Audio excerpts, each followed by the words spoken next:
গণতান্ত্রিক যুব ফোরামের কেন্দ্রীয় সহসভাপতি ধর্ম সিং চাকমার হত্যাকারী সন্তু লারমার জেএসএসের সশস্ত্র সন্ত্রাসীদের গ্রেফতার ও শাস্তির দাবি জানিয়েছে গণতান্ত্রিক যুব ফোরাম। বুধবার ২২ এপ্রিল দুপুর ১টায় রাঙামাটির কুদুকছড়িতে আয়োজিত এক সংবাদ সম্মেলনে সংগঠনের নেতৃবৃন্দ এ দাবি জানান।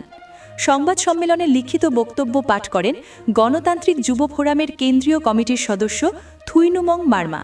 এ সময় পাহাড়ি ছাত্র পরিষদ, হিল উইমেন্স ফেডারেশন, পার্বত্য চট্টগ্রাম নারী সংঘের নেতৃবৃন্দ সহ ধর্ম সিং চাকমার সহধর্মিণী তার ২ শিশু সন্তান নিয়ে উপস্থিত ছিলেন।